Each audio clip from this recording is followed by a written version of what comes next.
Hi, I'm Ronnie Pannu, Director and Founder of Pannu Tax Disputes and Investigations. At Pannu Tax, we help our clients to resolve and manage all types of HMRC inquiries, disputes and investigations. Now, the reality, supported by official statistics, is that the vast majority of tax issues, inquiries or disputes are resolved through negotiation or compromise agreement with HMRC. But it doesn't necessarily mean that getting to a negotiated or compromise position with HMRC is always a smooth or speedy process. So what should you do if your HMRC inquiry or dispute is stuck?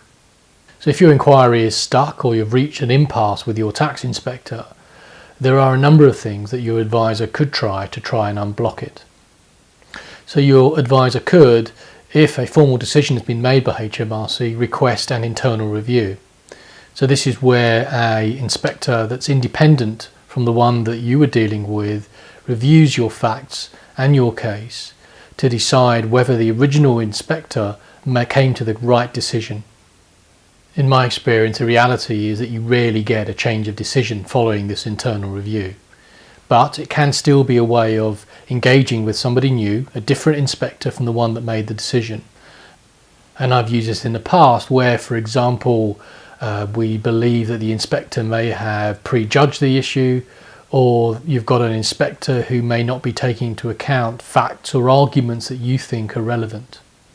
So in these circumstances, getting someone new, perhaps a fresh pair of eyes from within HMRC to review the position can sometimes help to bring matters back on track.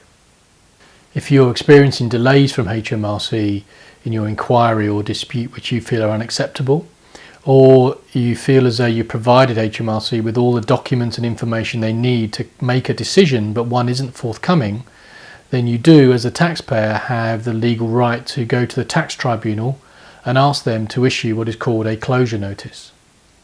A closure notice can force HMRC to close the inquiry or to take specific actions to get to that point.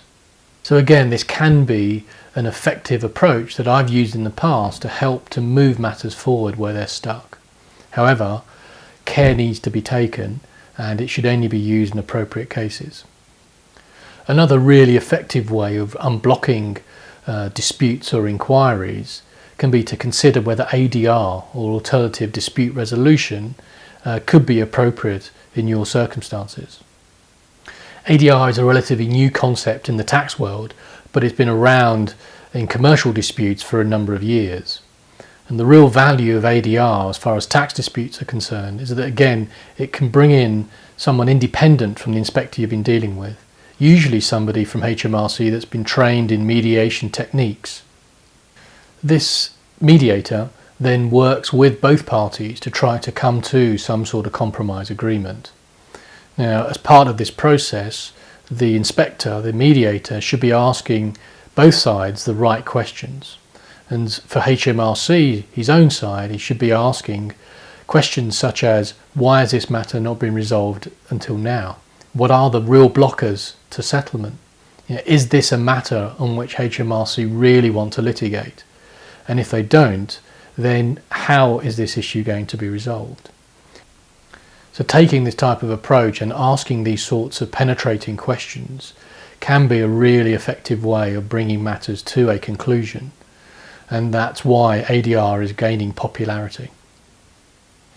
If all other attempts to resolve your dispute or inquiry on a negotiated or compromise basis fail, then the last resort is often to refer your appeal for hearing before the tax tribunal.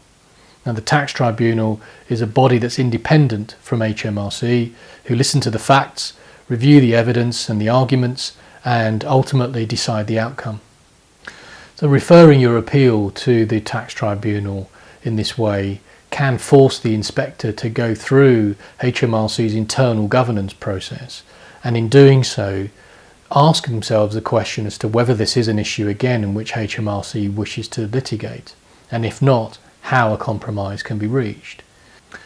And so this can open the door for further discussion and negotiation.